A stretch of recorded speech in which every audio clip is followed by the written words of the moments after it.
cinéma. J'ai envie d'être emmenée, d'être émue, de plus pouvoir parler quand je sors d'un film.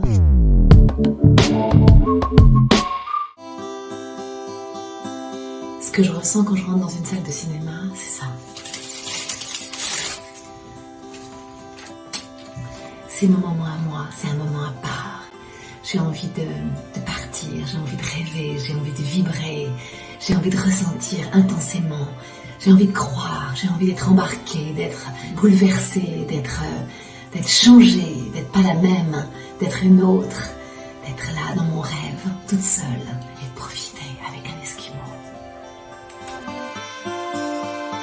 Ma première séance, Superman, je dirais. Superman, je me rappelle, je demandais à mes parents tout le temps, quand est-ce qu'on va au cinéma? Ça me changeait la vie si on allait au cinéma. Et mon père m'emmenait et c'était la fête. Et je tombais totalement amoureuse de Christopher Reeves et je rêvais d'être sa secrétaire. Là, il y a du papier et des chemises. Oh, pardon, excusez-moi. Ça, c'était magique. Parce que la vie était plus grande, plus belle, plus forte, plus miraculeuse, plus folle, plus intense, plus incroyable, plus extraordinaire. Vous allez bien? Parfait. Bonne nuit. Breaking the Waves, l'incroyable film de Lars von Trier, la découverte d'Emily Watson. J'ai été absolument époustouflée, bouleversée, renversée par sa prestation. C'est ça le cinéma. J'ai envie d'être emmenée, d'être émue, de plus pouvoir parler quand je sors d'un film, de changer de vie, d'avoir envie de réfléchir comme l'héroïne, d'avoir envie d'être elle. Et je suis restée à la seconde séance, je pouvais plus me lever. J'ai eu ça aussi quand j'ai découvert Cabaret. Là j'ai eu un choc, j'ai rencontré quelque chose, il s'est passé quelque chose. Et j'ai vu Liza Minnelli et je me disais, je veux être comme Liza Minnelli. Je veux être au cabaret. Je veux que la vie soit un cabaret. Je veux vivre comme Liza Minnelli, je veux vibrer comme Liza Minnelli. Je veux chanter comme Liza Minnelli. Je veux aimer comme Liza Minnelli, je veux vivre comme elle, librement, follement, intensément. C'est la plus belle, c'est vraiment la star que j'adore. Ce que j'aime en fait, c'est quand je sors du cinéma, je regarde le monde et le monde est teinté comme le film. Les cafés ressemblent à Cabaret ou alors au film que je viens de voir. Et ça c'est magique, de voir la vie d'après, la vie normale, mais teintée du film qu'on vient de voir. L'homme que vous allez regarder, il va être le héros du film. Vous allez regarder comme Romy Schneider, ou comme une héroïne, ou comme les actrices. Et vous n'allez plus être la même. C'est ça que je demande au cinéma. Je crois que c'est Chantons sous la pluie, que j'ai vu tous les mercredis en rentrant de l'école. Et j'aurais tellement aimé voir ce film sur un grand écran.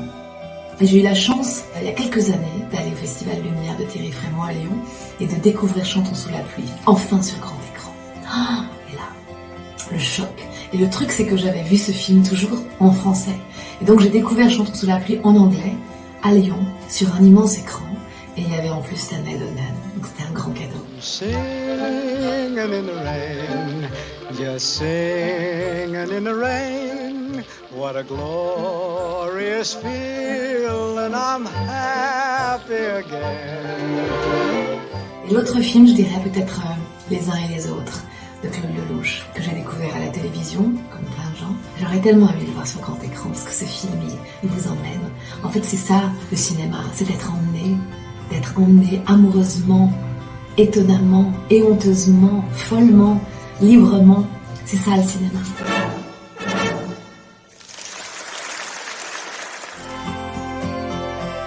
En 16h, mais je dirais plutôt 18h. Tout est possible à 18h. À 18h, il fait encore jour, et après on sort, il fait nuit. Et là, on peut déambuler dans Paris, ou ailleurs, boire un café, un verre, et se laisser porter, être plein du film qu'on vient de voir. Et alors on peut aller dîner. Et on n'est pas la même. À 20h, quand on sort, on n'est pas la même. En fait, c'est ça que je demande à un film, c'est de pas être la même quand j'en sors. Moyennement, j'aime pas trop les débats, sauf quand il y a le metteur en scène. Là, j'aime quand le metteur en scène vient parler de son film.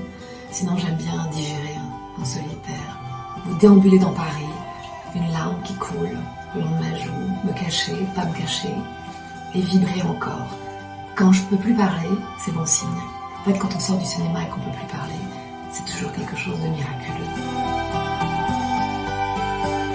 C'est tous les films qui vont sortir, tous les films qui attendent timidement, sagement, tous ces films-là qui ne demandent qu'à être vus, les films du monde entier, C'est ça qui fait le cinéma. C'est le miracle de l'ailleurs, le miracle d'un autre pays, d'une autre culture, de découvrir un monde qu'on ne connaissait pas. Et c'est ça qui fait la richesse du cinéma. C'est d'aller ailleurs, de vibrer avec un ailleurs. Alors allez au cinéma. Allez au cinéma.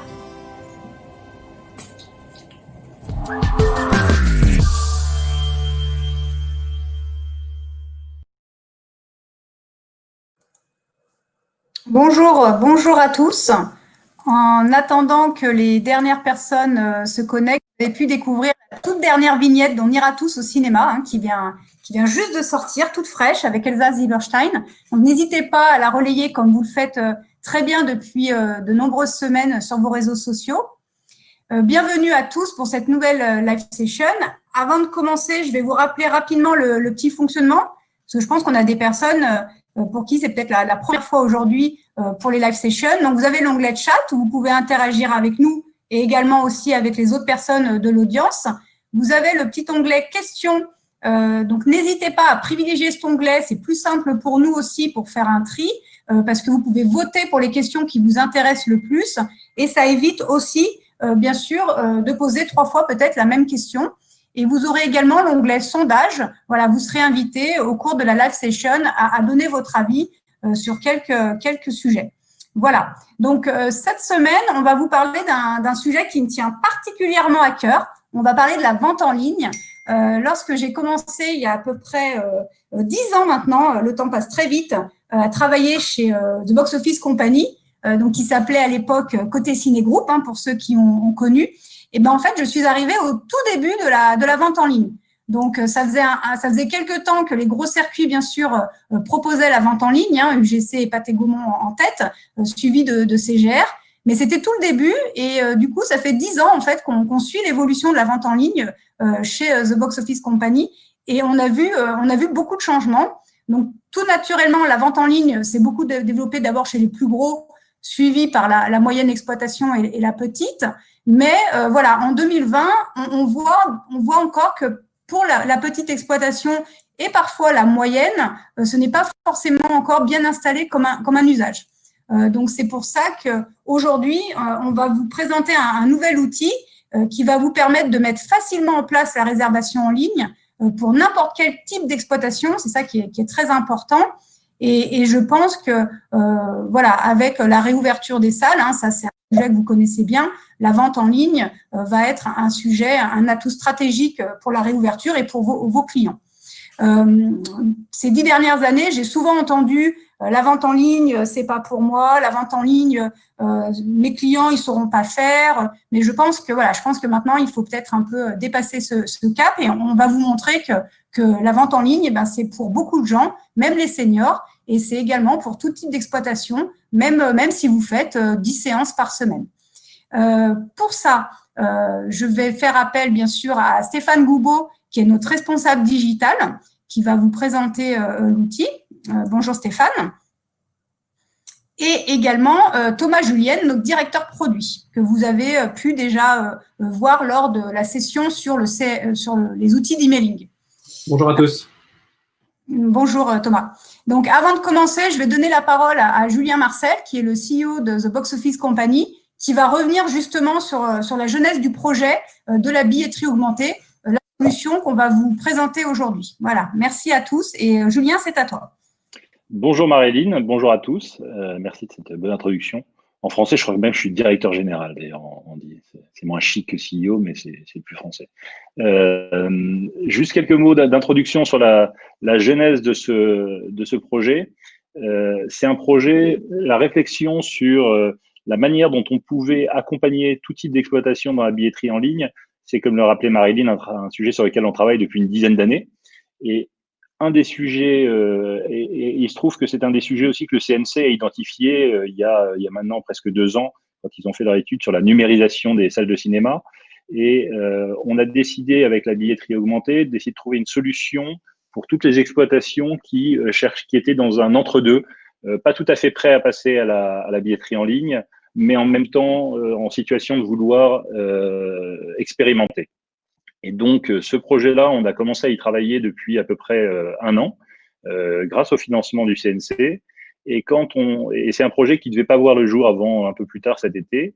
Et il se trouve que quand on est rentré en confinement et que la plupart des projets se sont arrêtés, très vite on s'est dit, ce projet-là, on en a besoin pour la reprise, parce qu'on a eu très vite la conviction que la billetterie en ligne allait jouer un rôle décisif dans la reprise. Donc, en même temps que je vous parle, je vous invite à répondre au sondage que nous publions là-dessus. Peut-être que vous attendez un peu la fin de session pour vous faire un avis, mais est-ce que la billetterie en ligne va jouer un rôle déterminant? Je pense que la question se pose très différemment dans le contexte actuel, et c'est la raison pour laquelle on a décidé d'accélérer ces développements pour permettre à l'ensemble des cinémas, sans prérequis, de pouvoir participer à cette promesse générale qui sécurise autour de la billetterie en ligne. Donc voilà, c'est un projet qui nous tient très à cœur, comme l'a souligné Marilyn. Et donc, je vais laisser Stéphane, en gros, le dérouler. Stéphane Goubeau va prendre un petit quart d'heure pour vous présenter un peu le contexte d'ensemble. Et ensuite, on va rentrer dans une démonstration un petit peu détaillée avec Thomas Julienne, donc, qui est directeur produit. Merci à tous, très bonne session et à très vite. Merci Julien. J'espère que vous m'entendez tous. Bienvenue tout d'abord. En effet, je vais vous présenter avec Thomas aujourd'hui la billetterie augmentée. Mais avant toute chose, on va évoquer ensemble un sujet important qui est l'importance de la billetterie en ligne et son rôle majeur dans la reprise d'activité des salles. La billetterie en ligne, c'est pas un sujet nouveau, évidemment, puisque ça existe depuis plusieurs années, mais la crise sanitaire actuelle devrait en toute logique amplifier ce service qui est déjà couramment utilisé par des millions de spectateurs. Notre réflexion, elle est basée sur 3 axes. Tout d'abord, que la croissance, elle était déjà en cours avant même la crise. Deuxième axe, c'est le facteur sanitaire qui est évident. Et le troisième axe, c'est l'accélération digitale très forte qu'on a vécue depuis 2 mois. On va commencer par quelques petits chiffres sur le e-commerce aujourd'hui. Aujourd'hui, il y a quasi la majorité des Français qui sont aujourd'hui connectés et qui sont internautes. Il y a 9 internautes sur 10 qui achètent sur Internet, ce qui est quand même un chiffre très important et qui a beaucoup progressé depuis 10 ans. Et ces internautes-là sont bien évidemment aussi des spectateurs de cinéma.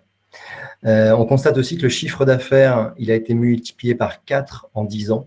On approche des 100 milliards d'euros de chiffre d'affaires sur le marché français.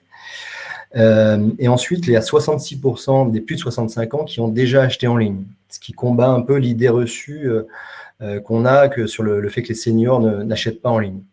Et ensuite, autre point important qui est le smartphone, qui a en fait boosté l'essor du e-commerce et qui participe aussi à la présence du cinéma sur le digital.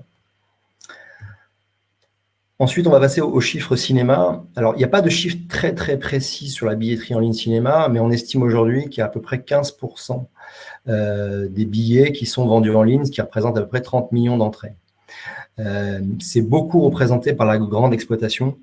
Il y a une vraie disparité aujourd'hui entre la grande exploitation qui est quasiment totalement équipée et la petite exploitation. Un exemple très parlant, c'est les cinémas Pathé Gaumont qui approchent les 50% de ventes en ligne, alors qu'ils sont certes très poussés par le fait de proposer le placement numéroté qui incite beaucoup les gens à réserver. La petite courbe que vous voyez au milieu, c'est celle qui présente le taux de réservation en avance des places de cinéma depuis 2016. Alors, ça ne comprend pas que les ventes en ligne, mais du coup, ça montre qu'on a à peu près 25% en 2019 de personnes qui ont acheté leur billet en avance. Donc, si la majorité des cinémas proposaient la vente en ligne, on serait sur des chiffres déjà plus importants. Et chiffre aussi important que vous voyez en bas de page, c'est le fait qu'un cinéma sur 2 n'est pas encore équipé. Alors, on va revenir déjà sur les bénéfices en fait, de la vente en ligne pour un cinéma. En premier lieu, ça montre une image dynamique et moderne à son public, que leur cinéma est dans leur époque et qui prend en compte les nouveaux modes de consommation du public. Ensuite, ça permet tout simplement de multiplier les canaux de vente. Plus on a de canaux, plus on a de chances d'augmenter ses ventes. Et on peut imaginer que grâce au téléphone dont on vient de parler, chaque spectateur a dans sa poche une borne d'achat disponible 24 heures sur 24. Vendre ses places en ligne, c'est aussi utiliser tout le potentiel de son site internet et de son application mobile. Le trafic sur le site, il peut générer des actes d'achat. Les applications mobiles sont d'ailleurs développées aujourd'hui autour de cela, avec l'achat rapide, le porte-carte, le billet dans l'app. C'est à tel point devenu essentiel que depuis 18 mois aujourd'hui, Apple refuse de publier les applications mobiles de cinéma qui ne proposent pas l'achat de billets. Grâce à la vente en ligne, il y a certains services complémentaires aussi qui ont pu être proposés aux spectateurs. Par exemple, les fauteuils numérotés, la création d'un compte client qui permet après d'ajouter des cartes de fidélité, par exemple. Ensuite, il faut dire aussi que ça concerne tous les publics, c'est-à-dire à la fois le public des multiplexes et le public des cinémas à essai. Il y avait une idée reçue aussi que voilà, on pensait que les ventes en ligne étaient surtout sur des gros films blockbusters américains, mais on constate que même les clients cinéphiles réservent leur billet pour le dernier Almodovar dans le cinéma à essai, et ça, on a de nombreux exemples chez nous qui le prouvent. Ensuite, pour l'exploitant, c'est aussi un nouveau moyen de communiquer envers ses clients et de connaître ses clients. Tout simplement grâce à l'historique d'achat qu'on récupère depuis la vente en ligne et qui permet d'envoyer des campagnes ciblées selon un certain nombre de critères. C'est le produit Boost CRM qu'on vous avait présenté il y a quelques temps. Dans son étude sur les pratiques digitales des salles de cinéma, le CNC avait posé cette question sur l'importance de proposer l'achat de billets en ligne. Et c'est assez révélateur ce résultat, puisqu'on constate que 57% des clients jugent important, très important ou assez important de proposer la vente en ligne dans des salles indépendantes. Ensuite, donc, le facteur sanitaire, c'est tout simplement le facteur sécurisant du e-billet. Vous le savez, dans quelques jours sera annoncée la date de réouverture des salles et dans quelles conditions elle va s'opérer. On espère bien sûr que les spectateurs auront très envie de retrouver leur cinéma et seront nombreux. Mais du coup, on peut aussi s'attendre à ce qu'ils privilégient majoritairement l'achat en numérique et qu'ils évitent tout contact avec des TPE, des bornes et un ticket de cinéma. S'ils le peuvent, ils vont aussi éviter les files d'attente et du coup, le service de e-billet va devenir essentiel pour accompagner les autres mesures qui sont prises par le cinéma. Et ça va sans doute aussi aider l'exploitant à gérer les flux de clients dans le hall. Proposer la vente en ligne, c'est aussi augmenter le degré de confiance que peut avoir le spectateur envers son cinéma. Alors, il est certain, et ça, c'est une surprise pour personne, que le confinement a donné lieu à un vrai choc digital. On a tous fait les maîtres d'école, on a fait plein de recettes de cuisine, mais aussi on a passé beaucoup de temps sur nos PC, sur nos smartphones, sur nos tablettes, que ce soit dans le cadre du télétravail ou dans le cadre personnel. Nos parents et nos grands-parents ont appris à se servir de Skype, nous avons fait des apéros virtuels en FaceTime, et ça a été l'occasion de tester des nouveaux outils comme Zoom, par exemple, pour les réunions de travail, ou par exemple, le logiciel qu'on utilise en ce moment. Certains diront que les Français ont aussi découvert Disney+ et Netflix, mais alors ça, c'est un autre débat, mais qui rentre aussi en ligne de compte dans l'évolution digitale du marché. Ce qu'il faut aussi comprendre, c'est que beaucoup de secteurs ont dû s'adapter pendant le confinement et se réinventer. Je pense notamment aux écoles, mais aussi à d'autres secteurs d'activité. Il y en a certains, ça va aller au-delà de la période du confinement, qui était une période finalement assez courte, mais qui va entraîner des transformations digitales sur beaucoup d'activités. Je pense notamment au secteur de la vente automobile, du tourisme ou de l'événementiel.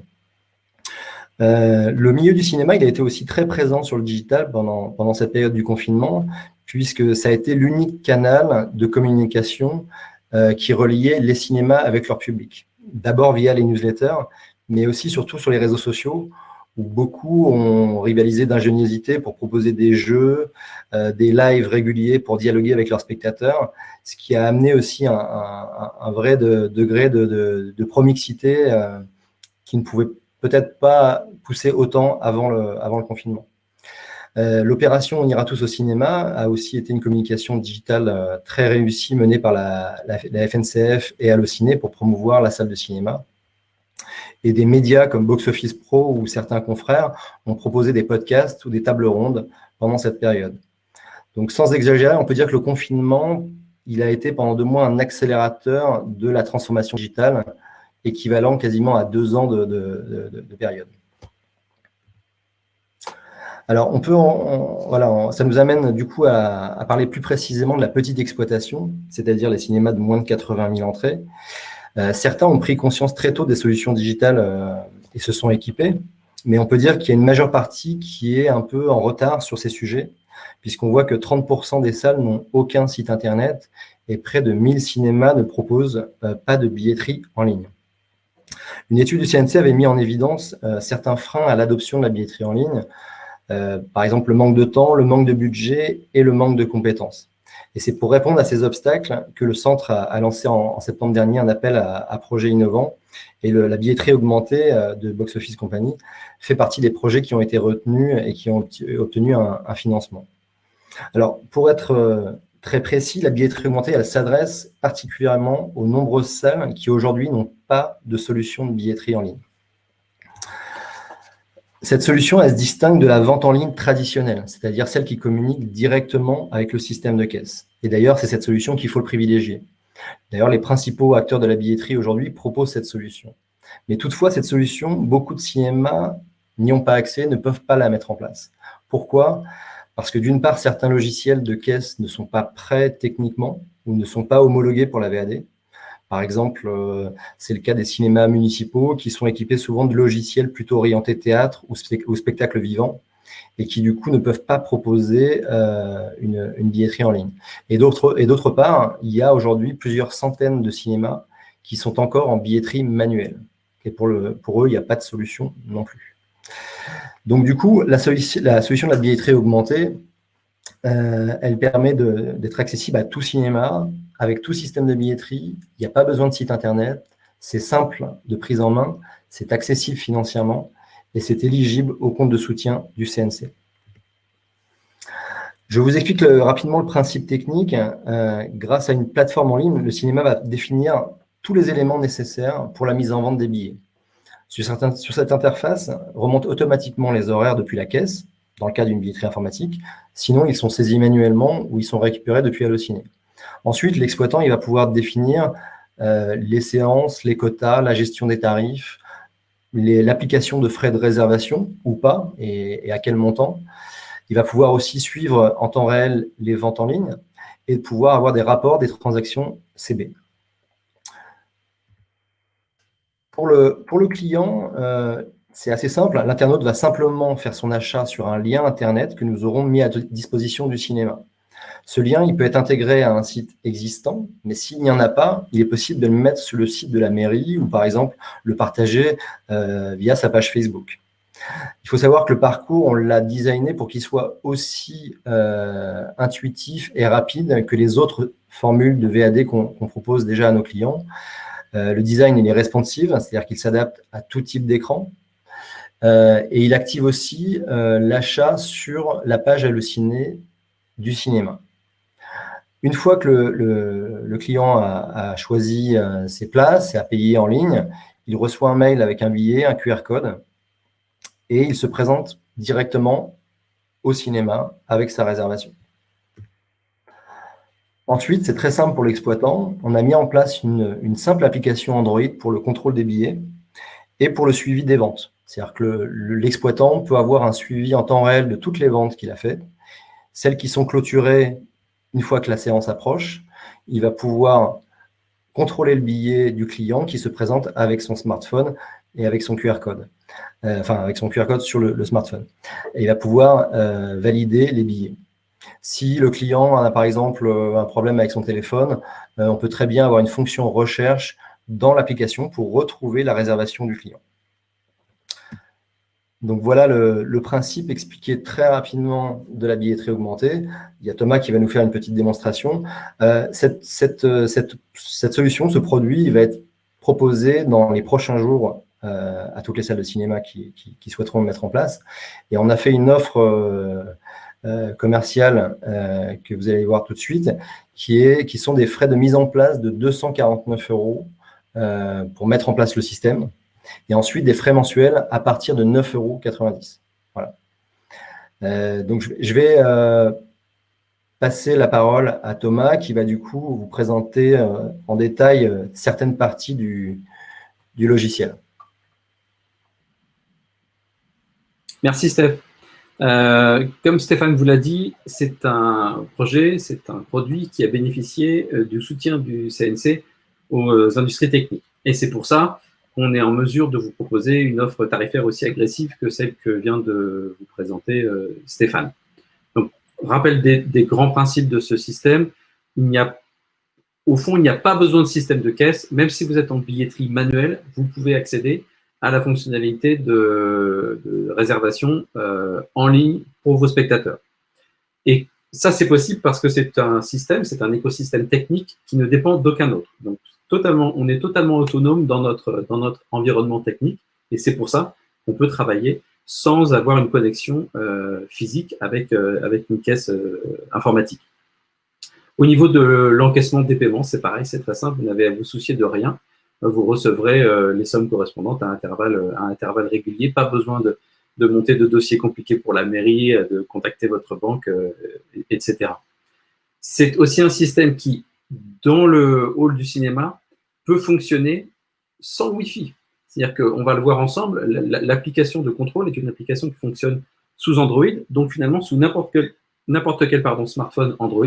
Et si pour le cas d'une association, l'un des bénévoles qui est présent ce soir-là a un téléphone Android et un forfait classique chez un opérateur téléphonique, le contrôle des places est du coup tout à fait possible. La billetterie augmentée, elle repose sur trois éléments principaux. Un élément qui va vous permettre de gérer en ligne les places que vous souhaitez mettre en vente, il y a quel tarif, à quel quota, le module de réservation en lui-même, pour permettre aux spectateurs de réserver, et enfin, et nous verrons ensemble plus en détail dans la démonstration, l'application de contrôle des places. Donc là, je vais faire quelque chose que normalement on ne fait absolument pas dans un webinaire. Je vais faire une démonstration en live. Donc, je vais partager mon écran. Donc, pas d'effet démo, s'il vous plaît.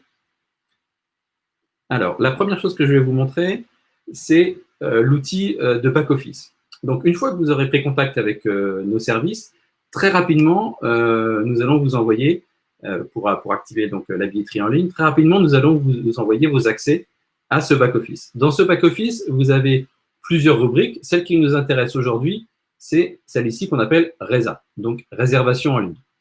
Je vais zoomer un petit peu sur ce qui nous intéresse aujourd'hui, à savoir les réservations.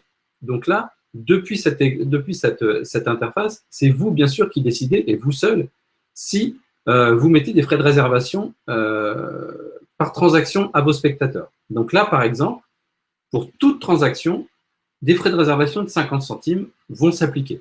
Si vous le souhaitez, vous pouvez ajouter des paliers et dire, voilà, à partir de, je ne sais pas, 20 €, on va appliquer 60 centimes. Mais encore une fois, c'est vous qui décidez. Vous pouvez tout à fait décider de ne prendre aucun frais de réservation pour vos spectateurs. Et c'est plutôt ce vers quoi on a tendance à… C'est plutôt ce qu'on a envie de vous conseiller, c'est-à-dire de peut-être, au moins pour le démarrage, de ne pas prendre de frais de réservation.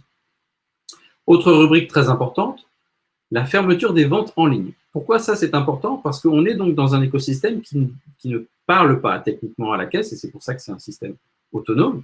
Donc, vous allez pouvoir définir combien de minutes avant le début de chaque séance vous souhaitez clore les ventes en ligne. Et ça, c'est important parce que c'est à partir de ce délai-là que vous allez recevoir l'information, et on le verra ensuite, du nombre de places à éditer. Parce que oui, vous avez bien l'obligation d'éditer les places pour lesquelles vos spectateurs ont réservé.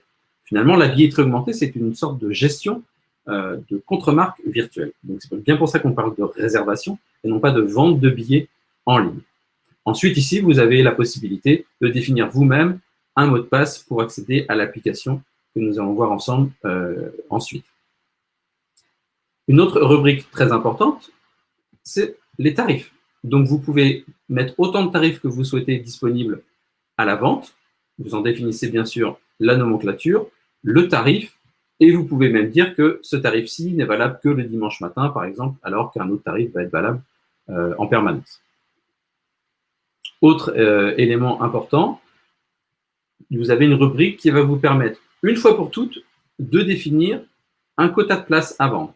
Si votre salle fait 100 places, vous pouvez décider de ne mettre que 50 places à vendre sur Internet pour privilégier, ou pour en tout cas pour pouvoir accueillir sereinement les personnes qui vont se présenter physiquement au cinéma. Si vous le souhaitez, vous pouvez tout à fait reprendre la main séance par séance. Donc là, par exemple, sur la séance du 26 mai de 16h30 de Mulan, je peux tout à fait dire qu'au lieu de 50, je vais passer à 60 ou au contraire, je vais réduire la jauge pour une raison X ou Y parce que j'ai beaucoup de monde dans le hall, etc. Donc là, vous pouvez tout à fait régler ça une fois pour toutes et après ne plus vous en occuper. Les horaires qui vont arriver, que ce soit, comme disait Stéphane, en remontée de caisse ou en saisie manuelle ou via Allociné-Salle, les quotas et les tarifs vont s'appliquer directement à ces séances-là. Et encore une fois, vous pourrez reprendre la main comme vous le souhaitez. Donc voilà très rapidement pour la partie back-office. Bien sûr, vous aurez un accompagnement beaucoup plus complet avec nos équipes, les équipes d'Élise, qui vous montreront plein d'autres fonctionnalités très sympas à explorer. Si vous avez déjà un site internet de Box Office Company, tous les horaires deviennent à ce moment-là cliquables et les personnes peuvent directement réserver. Mais comme disait Stéphane, pas besoin de site internet, pas besoin de site internet du tout pour permettre la réservation en ligne à vos spectateurs. Vous pouvez relayer une page de ce type, qui vous sera bien sûr fournie, ça fait partie de la solution, sur une page Facebook ou sur une page de mairie. Donc là, typiquement, la personne peut sélectionner une séance. Donc là, on va prendre Tenet pour 19h45. Et là, l'expérience pour le spectateur est exactement la même que si on parlait véritablement de vente de places en ligne dématérialisée. Donc là, je vais prendre 2 tarifs normaux, un tarif senior. Je vais continuer. Mon nom est pré-rempli. D'ailleurs, il y a une petite faute parce qu'en général, c'est Noël Flanquier et non pas Lanquier. Voilà, petite dédicace. En termes de nom de titulaire et de gestion de la carte bleue, gestion de la carte bleue, c'est exactement la même chose que pour de la vente à distance classique. Alors là, ce n'est pas la peine de noter les numéros parce que c'est qu'un numéro de test. Voilà, je le dis tout de suite. Code de sécurité. On accepte les réservations. Donc là, ce que je fais, c'est vraiment exactement la même chose que feraient vos spectateurs. Et là, la réservation est effectuée et on va pouvoir, et la personne, va pouvoir télécharger sa réservation. Et bien sûr, il vient de recevoir un email qui contient également la réservation. Donc ça va être un email de ce type. Et dans l'email, le QR code en lui-même qui sera donc à présenter au point de contrôle. Le point de contrôle en lui-même, c'est donc une application Android qui s'appelle Boost Control. Donc, elle s'installe très simplement à partir de l'Android Play Store. Elle sera disponible pour tous d'ici une semaine.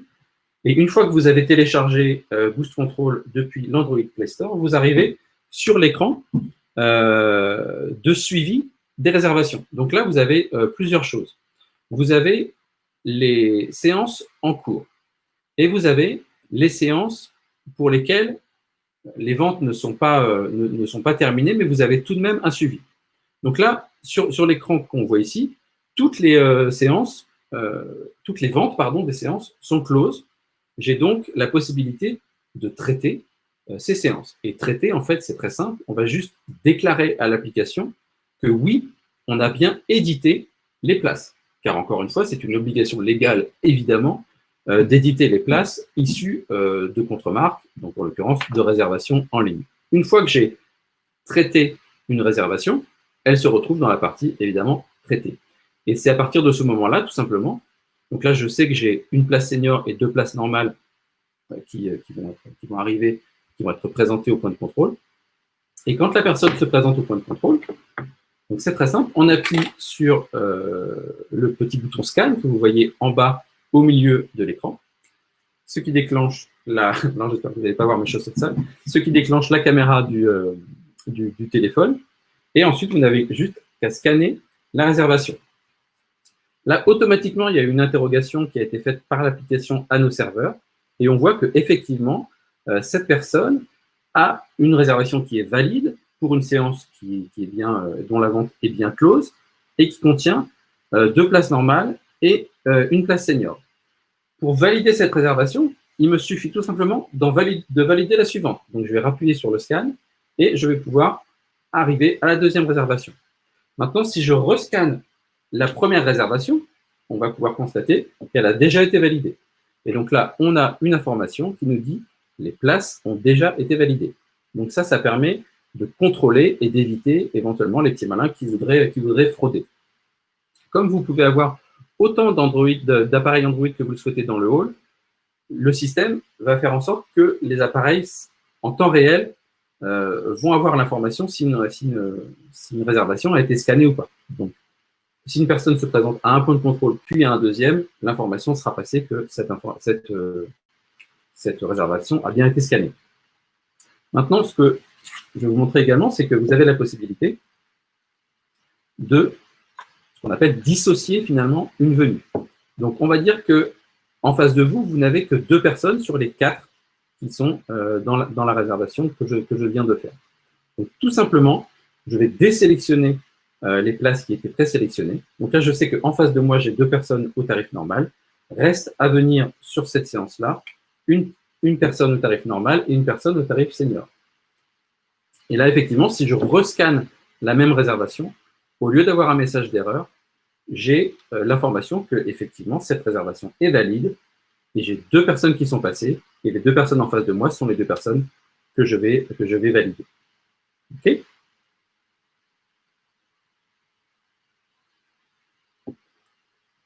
Parfois, les spectateurs ont oublié leur PDF. Parfois, ils ont également oublié leur téléphone sur lequel était le PDF, ou le téléphone n'a plus de batterie, ou ils n'ont pas de réseau, ou pour une raison X ou Y, ils ne sont pas en mesure de vous présenter leur QR code. Dans ces cas-là, pas de problème. On va être en mesure de faire une recherche ici, soit par client, soit par séance. Pardon. Fausse manip. Donc, soit par client, soit par séance. Donc, ici, je peux tout à fait rechercher, par exemple, Patrick Chombier. Pas la peine de taper en entier le nom. Et effectivement, Monsieur Chombier, qui est en face de moi, a bien une réservation valide pour cette séance-là. Donc là, de la même façon que si j'avais effectivement le QR code en face de moi, je peux contrôler la réservation de Patrick Chombier et j'appuie simplement sur valider. Même principe pour les séances, où on peut retrouver séance par séance l'ensemble des réservations. D'accord ? Donc là, par exemple, Serge Gougo a oublié ses réservations. C'est son frère, moins connu mais très sympa. Et on peut tout à fait scanner, de la même façon, encore une fois, que je l'ai fait précédemment, la réservation pour la personne qui a oublié son QR code. Donc ça, c'était vraiment pour la partie contrôle. Je reviens ici sur le suivi pour vous montrer que la réservation que j'ai faite tout à l'heure en tant que spectateur, je la vois déjà dans l'application. Vous voyez, c'est la dernière ligne sur l'écran que vous voyez en ce moment. Et effectivement, c'est une séance qui n'est que dans 3 heures, donc il n'est pas question d'éditer les places, il n'est pas question de scanner les personnes. Par contre, ça vous permet de voir en temps réel combien de places vous avez en vente pour cette séance-là, ce qui peut être très utile si vous avez un événement un petit peu important le soir. Vous pouvez suivre en temps réel la popularité de cette séance. Donc voilà rapidement pour l'application de contrôle. Il y a d'autres choses qu'on pourrait vous montrer. Ici, ce que je vous disais tout à l'heure, comme vous pouvez avoir plusieurs appareils qui vont contrôler en même temps, vous pouvez nommer un appareil. Donc là, par exemple, c'est le contrôle du hall 2 et je m'appelle Jean-Jacques. Un autre appareil, ça pourrait être l'appareil de Steph. Et comme ça, on sait que qui a scanné quelle réservation et à quel moment. Et voilà pour le petit tour d'horizon de la solution de la billetterie augmentée. Encore une fois, nos équipes vous font une formation ou un tour d'horizon complet, mais on insiste sur ce point-là, c'est quelque chose de très simple, très rapide à mettre en place et très simple à mettre en œuvre. Il faut totalement désacraliser les réservations en ligne. C'est facile à la fois pour vous et à la fois pour vos spectateurs. Alors, merci beaucoup Thomas.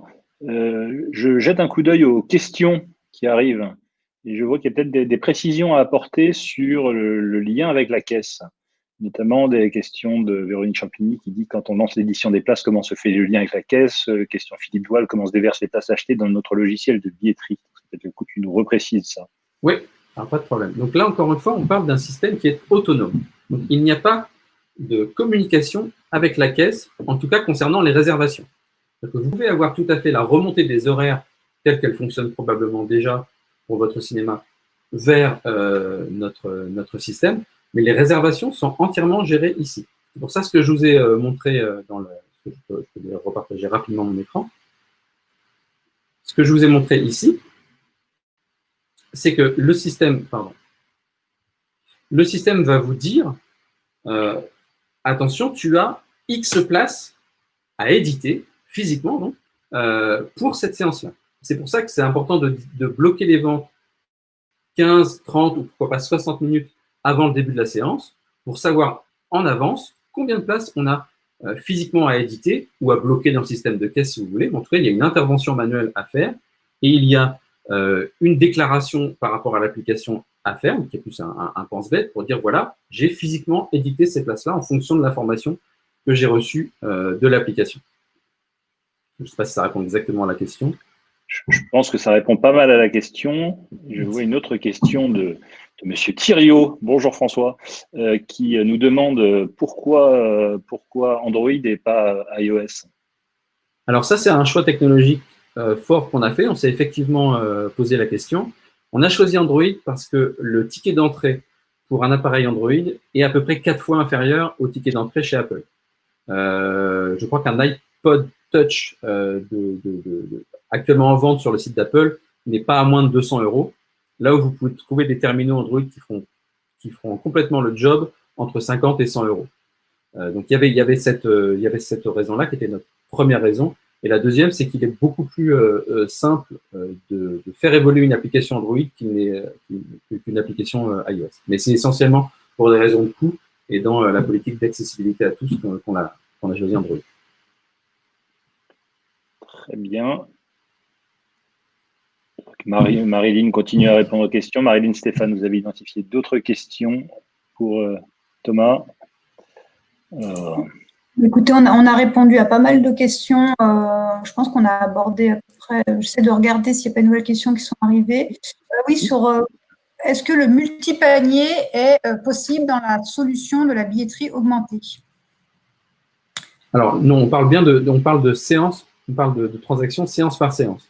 Si l'idée derrière la question, c'est est-ce qu'il est possible de vendre aussi de la confiserie, alors oui, vous pouvez le faire en jouant avec les tarifs que vous pouvez définir dans le back-office que je vous ai montré tout à l'heure. C'est-à-dire que là où vous avez, par exemple, tarif normal, vous pouvez avoir tout à fait tarif normal plus popcorn ou normal plus boisson.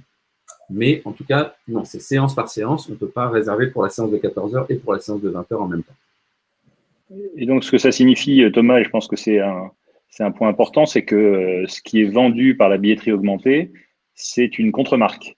C'est-à-dire qu'on n'est pas en train techniquement de vendre un billet en ligne, on est en train de vendre une contre-marque dans laquelle on peut effectivement attacher d'autres éléments, mais le billet ne sera vendu qu'au moment où physiquement il sera édité dans le cinéma, que ce soit dans un système informatique ou d'ailleurs dans un système manuel, puisque la question a été posée notamment de la pertinence de la solution pour des cinémas itinérants. Donc effectivement, c'est tout à fait possible de le faire comme ça.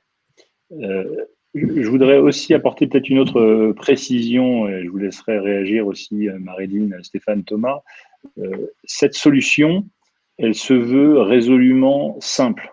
Donc effectivement, on va avoir un nombre croissant de questions sur des fonctionnalités plus avancées qu'on va trouver dans des systèmes de billetterie en ligne de différentes sociétés qui sont plus complets. Là, l'objectif de base, c'est avant tout d'apporter une solution immédiate, sans aucun prérequis technique, pour n'importe quel cinéma ou n'importe quelle expérience de cinéma dans les délais impartis. C'est-à-dire que effectivement, on est en train personne ne connaît la date de réouverture, mais on prépare tout pour être prêt le plus tôt possible. Disons, si j'entends le ministre, début juillet. Si ça devait être début juillet, la question qui nous est beaucoup revenue, c'est est-ce que techniquement, j'ai le temps d'être prêt? Et là, la réponse avec cette solution, c'est oui. Maintenant, il y a un arsenal de solutions de billetterie qui existe auprès de Box Office Company, mais aussi auprès des différents systèmes de caisse qui existent. Notre message de base, c'est passer à la billetterie en ligne. C'est vraiment important de le faire tout de suite. Et ce que permet la billetterie augmentée, c'est de le faire même de manière expérimentale, parce que c'est ce que Thomas a présenté, mais on peut le faire, Thomas, sur juste quelques séances. On peut décider que je vais le faire sur 2 séances pour voir comment ça fonctionne. On n'est pas obligé de le faire sur l'ensemble des séances. Exact. Donc ça, je pense que c'est un point qui est vraiment très important. Dans les questions qui continuent à arriver sur le flux de... Vas-y, Marilyn. Il y a une question de Véronique dans le chat, Véronique Champigny, qui nous dit que ce qui arrête souvent la petite exploitation, c'est le fait qu'il y a, bien sûr, il n'y a pas forcément un point de contrôle. Il y a souvent une seule personne qui encaisse et qui fait un peu beaucoup de choses. Donc, bien évidemment, le contrôle peut se faire en caisse, en fait. Hein. Ça, il n'y a pas besoin d'avoir une deuxième personne pour faire le contrôle, en fait. Votre client qui a réservé sur Internet, il va venir comme il fait déjà. Simplement, il va passer directement. Alors, nous, c'est ce qu'on voit. Nous, on a déjà beaucoup de clients, surtout de la petite exploitation, où, à force, les habitués, les clients, ils savent. Donc, quand ils arrivent, ils refont pas la queue, ils viennent sur le côté et on leur scanne pour vérifier que le billet est valide et ils passent. Hein. Il ne faut pas tout de suite se dire « Oh là là, il va falloir que je mette un point de contrôle dédié avec une personne supplémentaire. » Pas du tout. Hein. Pas du tout. Après, c'est des méthodes, en effet, voilà, il faut s'ajuster un petit peu, mais sincèrement, ça se fait très bien. Et autant, c'est vrai qu'on a tout type d'exploitation. On a des gros, on a des moyens, on a des petits. Et les clients, on a quelques clients d'ailleurs qui assistent à ce webinaire. Et les petits se sont tout à fait adaptés, en fait. Hein. Il n'y a aucun souci de ce côté-là. Hein. Oui, ce qu'on vous présente ici, c'est vraiment une alternative à la billetterie dématérialisée classique pour aller dans le sens de ce que disait Julien, donc pour la petite et la moyenne exploitation, ceux qui n'ont pas forcément déjà de système de caisse et qui voudraient accéder à cette fonctionnalité. Maintenant, évidemment, dans le cadre des activités de Box Office Company, on offre la prestation de vente véritablement de billets, pour le coup, en ligne, en lien avec le système de caisse, pour aller interroger la base CE, pour aller interroger les cartes d'abonnement, etc. Mais là, ce qu'on vous présente aujourd'hui, c'est vraiment le système de la billetterie montée, qui est un système autonome de tout système de caisse.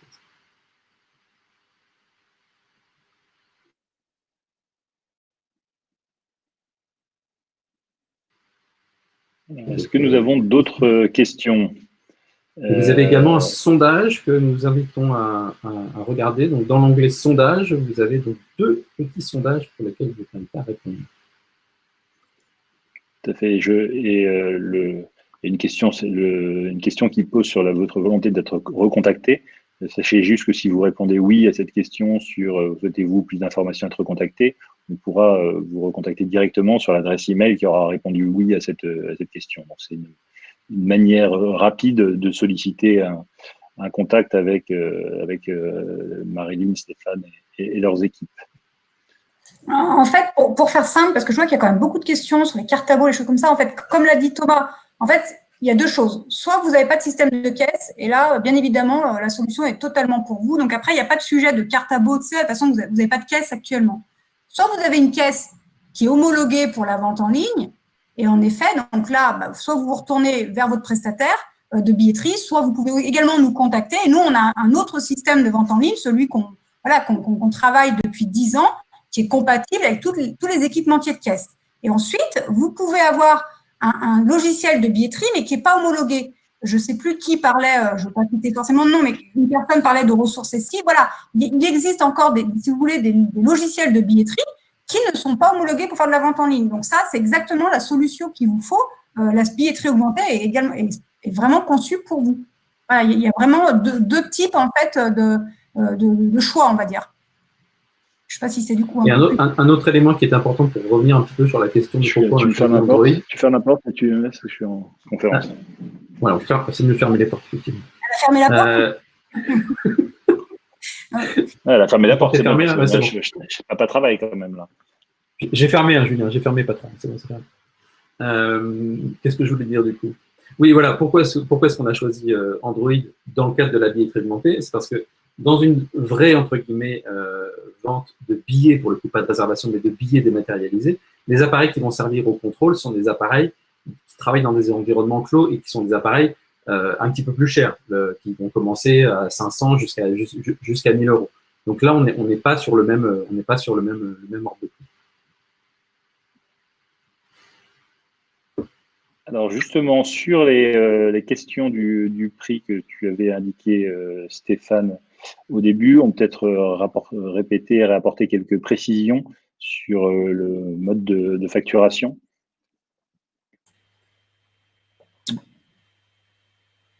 Oui, pardon. En effet, ouais, donc sur la partie facturation, donc les frais de mise en place sont 250 €. Après, il y a évidemment des frais qui vont être le commissionnement sur les transactions.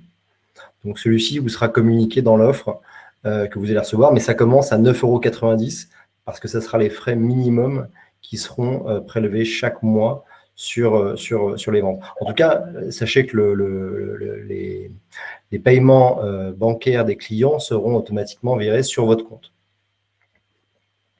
Donc, on est sur, en termes d'ordre de grandeur, hein, pour préciser plusieurs choses. La première, c'est que cette offre à 249 €, elle se compare à une offre initialement prévue à 750 €. Donc, ça, c'est quand même juste un élément important par rapport à notre modèle d'origine. On s'est dit, vu la situation actuelle, si on doit faire une offre, il faut qu'on revoie drastiquement pour que ce soit accessible à tous. Je tiens aussi à préciser, je ne sais plus si on l'a dit, mais que cet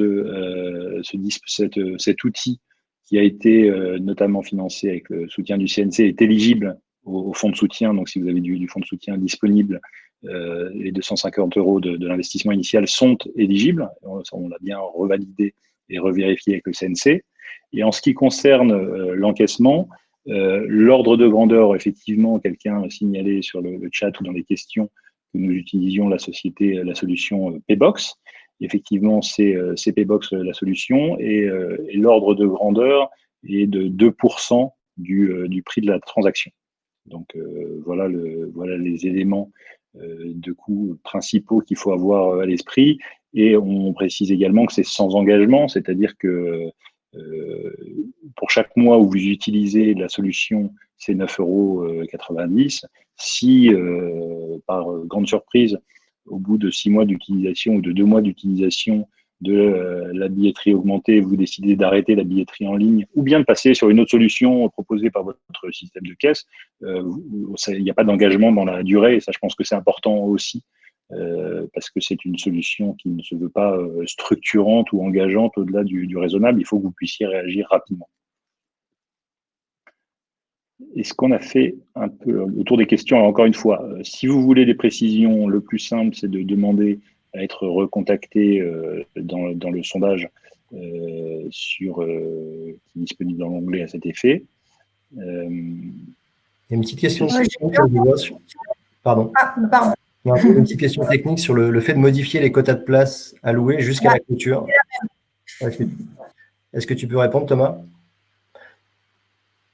Oui, c'est-à-dire que dans un sens comme dans l'autre, si on doit prendre un exemple, vous avez une vente en cours sur une séance, une salle de 100 places. Initialement, le quota que vous avez mis en vente, c'était 20 places. Et vous vous apercevez 4 heures avant que ça y est, les 20 places sont vendues. Vous pouvez tout à fait augmenter ce quota. Et en temps réel, les places supplémentaires seront automatiquement disponibles à nouveau aux réservations.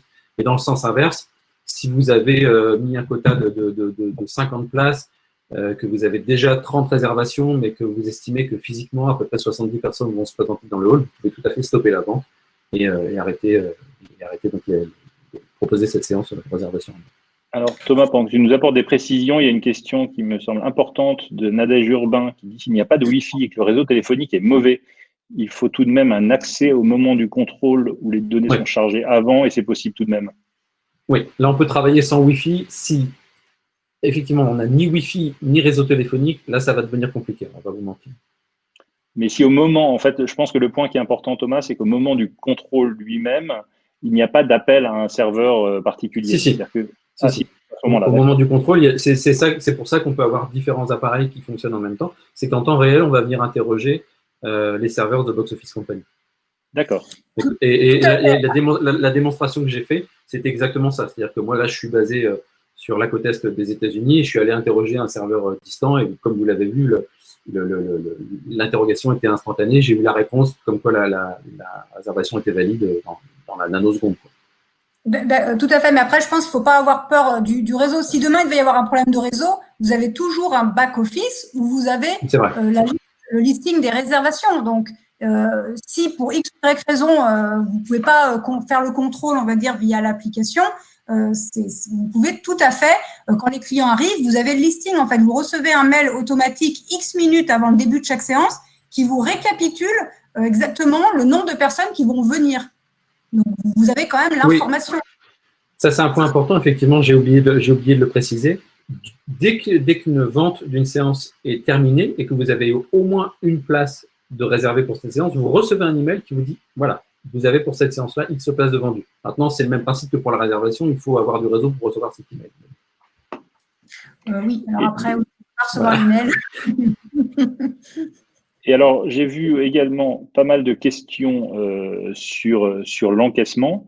Ce qu'on privilégie, nous, c'est un encaissement centralisé de manière à ce qu'on n'ait aucun aléa sur la création de comptes Paybox et également parce que si vous devez, pour certains, vendre quelques billets par mois, la création d'un compte Paybox dédié ne nous semble pas forcément la plus pertinente. C'est vraiment pour des raisons de praticité. Maintenant, si ce point-là spécifique, pour des raisons qui vous sont propres, devait être un facteur bloquant, c'est pas un élément structurant dans notre proposition. On pourra faire preuve de souplesse. On essaye juste aujourd'hui de se dire si on veut être capable de servir les besoins d'un grand nombre de cinémas dans les semaines qui viennent, qu'est-ce qu'on vous propose de plus simple? C'est ça le cœur du sujet. On va peut-être pas tarder à conclure. Je voudrais juste vous apporter quelques dernières précisions, quelques éléments un peu généraux, parce que certains d'entre vous sont venus directement pour cette solution aujourd'hui sur le séminaire, mais un certain nombre d'entre vous sont actuellement aussi clients d'autres solutions de billetterie en ligne, chez nous ou chez d'autres. Je voulais juste vous apporter quelques commentaires généraux. Dans les jours qui viennent, le Box Office Company et Allociné, on va faire un certain nombre de propositions pour accompagner le redémarrage, en particulier avec la billetterie en ligne, de l'ensemble des salles de cinéma. Et dans la logique de ce qu'on veut proposer, qui sera précisé encore une fois dans les jours qui viennent, ce qui nous importait, c'était d'être sûr que quand on allait dire voilà ce qu'on va faire pour accompagner le redémarrage des cinémas en ligne, et voilà comment Allociné va apporter sa contribution, et voilà comment on va aider autant qu'on peut nos clients, on voulait être sûr de ne pas laisser sur le côté de la route un certain nombre de cinémas qui, pour un ensemble de raisons qui pouvaient être parfaitement valables il y a 3 mois, mais peut-être moins valables aujourd'hui, n'étaient pas encore passés à la billetterie en ligne. Donc, dans la séquence, on voulait commencer par dire tout ce qu'on va proposer autour de la billetterie en ligne, ça sera accessible pour tous, parce que si vous n'êtes pas dans les temps pour passer sur la billetterie en ligne avec votre prestataire actuel, parce que si vous n'avez pas une solution qui vous convient, on a une solution disponible immédiatement. Donc, c'est juste important dans la séquence de bien comprendre ça. Notre message le plus important, c'est passer à la billetterie en ligne, quel que soit le système que vous avez. C'est ça qui est vraiment important. Et il n'y a pas de frein, il n'y a pas de raison objective de dire c'est pas pour moi. Si c'est pour chacun d'entre vous, et vraiment, ça serait pas raisonnable dans le contexte actuel de ne pas avoir cette offre-là dans l'arsenal pour mettre un maximum de chances du côté des salles pour le redémarrage. Julien, je veux juste... Vas-y, Marilyn. Il y a peut-être la question de... Je vois là, excuse-moi, je voyais juste une question à laquelle on n'a pas répondu de Sophie Séjourné. Une petite question peut-être, Thomas, de Stéphane Deschamps qui nous demande sur le contrôle, est-ce qu'on a l'obligation désormais de toujours remettre le vrai petit billet CNC qui vient de la caisse dans le cadre de la billetterie augmentée? Alors, si on prend le principe d'une réservation avec une vraie, entre guillemets, vente en ligne, ce qui se passe au moment où le billet est scanné, donc encore une fois dans le cadre d'une vraie vente dématérialisée avec une caisse informatique, c'est que dans le système, le billet est généré. Mais bien sûr, il n'y a pas de remise physique de billet. Ici, c'est un peu le même principe, c'est-à-dire que vous avez une obligation légale d'éditer le billet. Maintenant, la remise du billet, le détalonnage, etc., c'est quelque chose qui n'est pas du tout obligatoire dans ce contexte-là, et encore moins dans le contexte de la distanciation et du Covid. Je crois que j'ai appuyé sur le mauvais bouton pour répondre à Joël Hano qui demandait s'il fallait voir notre banquier pour un contrat VAD. Si on utilise le paiement Paybox centralisé. Il n'y a pas besoin d'ouverture d'un compte pour chacun des cinémas. Donc la réponse est non. La réponse au temps de mise en place de la solution, c'est quelques heures. Hein. Enfin, je veux dire, c'est juste le temps d'ouvrir un compte sur la billetterie augmentée. Et Sophie Séjourné, je crois, avait posé une question sur les montants de frais de réservation qui sont actuellement pratiqués par les salles. Alors là, je vais laisser des experts sur le terrain, Stéphane, Marilyn, en règle générale, qu'est-ce que vous observez sur les frais de réservation pratiqués par les salles de cinéma actuellement? Alors, il y a un peu de tout, mais en tout cas, je peux vous dire que ce qui marche, en effet, c'est quand vous en prenez pas. Je pense qu'il ne faut pas chercher à faire de la trésorerie avec les frais de réservation. C'était peut-être frais il y a 10 ans. Hein, en effet, les plus gros circuits ont commencé comme ça, mais clairement, la plupart des exploitants ont arrêté. Beaucoup en prennent encore, hein, ce qu'on peut comprendre. Mais c'est vrai qu'on voit bien, nous, par exemple, chez nos clients, ceux qui marchent le mieux en vente en ligne, sont ceux qui ne prennent pas de frais à leurs clients. Voilà. Mais il faut être aussi lucide sur ce point-là en disant que les frais de réservation ne peuvent pas être une source de profit supplémentaire. C'est-à-dire que l'objectif, la question qui va se poser, c'est selon votre situation, est-ce qu'effectivement vous décidez d'offrir la réservation en ligne et donc de prendre le coût de ce 2% grosso modo, ou est-ce que vous décidez de le couvrir mais je pense qu'effectivement, c'est les pratiques actuelles, c'est de ne pas aller bien au-delà de couvrir ces frais, donc c'est quelques dizaines de centimes par billet. Si on a fait à peu près le tour, encore une fois, n'hésitez pas à nous solliciter dans le sondage si vous voulez plus de précision et des offres sur nos différentes offres et notamment celle-là.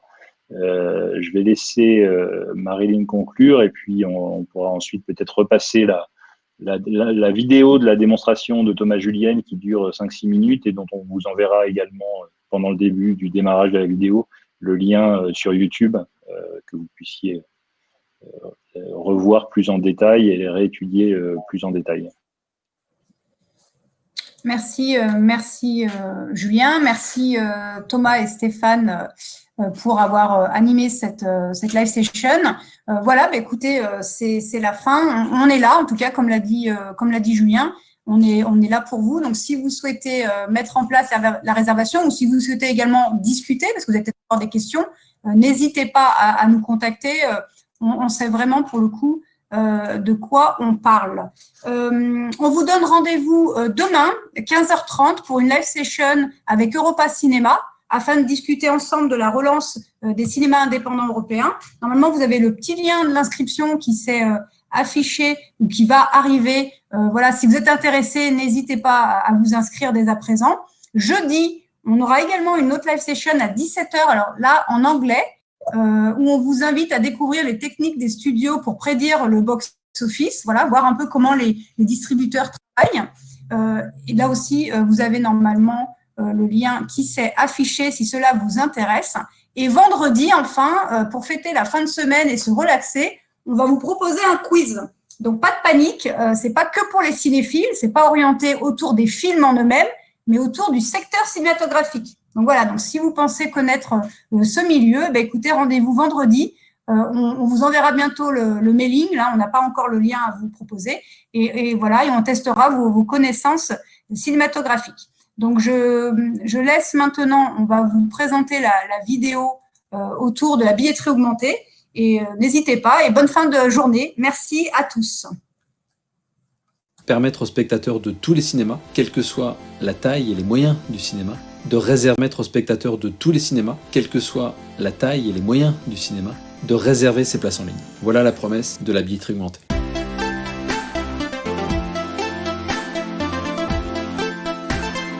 Il n'y a même pas besoin de système de caisse pour mettre en place la billetterie augmentée et proposer la réservation en ligne à ses spectateurs. Cette solution elle s'articule sur 3 éléments qui fonctionnent ensemble. Le premier, c'est un outil de gestion en ligne, ou back-office, qui permet de définir les tarifs et le nombre de places que l'on souhaite ouvrir aux réservations en ligne. Le deuxième, ce sont les pages transactionnelles en elles-mêmes, qui vont permettre aux spectateurs de choisir une séance, définir des tarifs, payer bien sûr, et recevoir la confirmation avec le QR code correspondant. Le troisième, c'est une application Android, qui permet au cinéma de scanner les réservations et ainsi les contrôler. C'est ici que le cinéma va pouvoir définir plusieurs éléments pour la mise en place des réservations en ligne. Le premier, c'est le quota. Il est tout à fait possible de décider que l'ensemble des places du cinéma sont ouvertes à la réservation ou que seulement une partie des places sont ouvertes aux réservations. Par exemple, sur une salle de 100 places, on peut tout à fait décider de ne mettre en vente que 20, 30, 40 ou 50 places. Donc ça, c'est la première chose. Un quota qui est définissable soit de façon générale, soit séance par séance. On peut tout à fait reprendre la main sur le quota d'une séance en particulier. C'est sur le back-office qu'on définit les tarifs que l'on souhaite ouvrir aux réservations en ligne. Donc on peut décider de mettre, par exemple, uniquement le tarif normal et le tarif enfant pour l'ensemble du cinéma, ou séance par séance, reprendre la main, et si une tarification spéciale doit être mise en place pendant une période donnée ou sur une séance donnée, on peut tout à fait le faire en reprenant la main sur cette séance particulièrement. Déjà, on doit définir si on souhaite appliquer des frais de réservation ou pas. Si on veut appliquer des frais de réservation, alors on en définit un montant. Soit on définit un montant unique pour toutes les transactions, soit on peut aussi définir des paliers. Vous pouvez tout à fait appliquer des frais de réservation inférieurs si une transaction est en dessous d'un certain montant ou au-dessus d'un certain montant, et à ce moment-là des frais de réservation supérieurs. C'est entièrement paramétrable par le cinéma directement. C'est aussi ici que nous allons définir combien de minutes avant le début de la séance nous souhaitons arrêter les ventes en ligne. Et c'est très important parce que c'est quand ce délai est atteint que vous allez recevoir la confirmation du nombre de places réservées. Sur les pages transactionnelles, c'est là que le spectateur va effectuer véritablement sa réservation. Un site internet n'est pas indispensable pour mettre en place la billetterie augmentée. La plupart des cinémas ont soit un relais sur la page de la mairie, soit une page Facebook ou sur n'importe quel autre relais ou réseau social. Un simple lien de type « cliquez ici pour réserver dans notre cinéma » redirigera sur la page transactionnelle. Le spectateur reconnaîtra le logo du cinéma et saura qu'il n'est pas sur une plateforme tierce pour effectuer sa réservation. L'expérience pour le spectateur de la réservation en ligne avec la solution la billetterie augmentée est exactement la même que s'il s'agissait véritablement de vente de places dématérialisées. Le choix de la séance, le choix des tarifs, le paiement, tout est identique. La personne va recevoir une confirmation à la fois à l'écran et par email, et c'est cette confirmation qui contiendra le QR code à présenter lors de la visite au cinéma. Allociné faisant partie de The Box Office Company, il est tout à fait possible, sans surcoût, sans aucun paramétrage supplémentaire nécessaire, d'offrir les réservations en ligne également depuis Allociné. Le troisième élément de la billetterie augmentée, c'est une application de contrôle. C'est une application de contrôle Android, et nous avons choisi Android parce que si vous avez déjà un téléphone Android, vous n'avez pas besoin de racheter de matériel pour contrôler les réservations. Et si vous n'en avez pas, eh bien certains terminaux Android ne coûtent pas plus de 50 €. Cette application, outre le contrôle en lui-même, elle permet de suivre aussi les réservations en ligne. Au fur et à mesure que les réservations ont lieu, elles vont être comptabilisées et visibles dans cette application-là. Dès qu'une vente est terminée, vous saurez exactement, de façon définitive, combien de places vous avez vendues, que vous ayez une caisse manuelle ou que vous ayez une caisse informatique, cela ne change rien. Il suffit simplement de regarder sur l'application combien de réservations nous avons pour cette séance-là, et à quel tarif, bien sûr, et d'éditer les billets en fonction. Pour contrôler les spectateurs, c'est très simple. Il suffit, grâce à cette application, de lire le QR code qu'ils vont vous présenter, et vous saurez si la réservation est valide, et si le spectateur peut donc récupérer ses places. Il est également possible de valider les réservations place par place. Si une réservation contient par exemple 5 places, vous pouvez tout à fait valider 2 places, et quand les 3 personnes restantes vont se représenter un petit peu plus tard avec le même QR code, vous saurez que sur ces 5 places, 2 ont déjà été contrôlées, et que les 3 personnes qui sont en face de vous peuvent accéder au cinéma. Une fonction de recherche est également présente, et elle permet, si le spectateur a oublié d'imprimer sa réservation, ou si le téléphone du spectateur n'a plus de batterie, ou pour une raison X ou Y n'a pas de réseau, vous allez pouvoir rechercher la réservation de la personne, soit avec son email, soit avec son nom, soit avec le film et la séance. La solution de la billetterie augmentée a été conçue et développée vraiment avec la petite et la moyenne exploitation en tête, mais encore une fois, elle s'adapte à toutes les formes d'exploitation.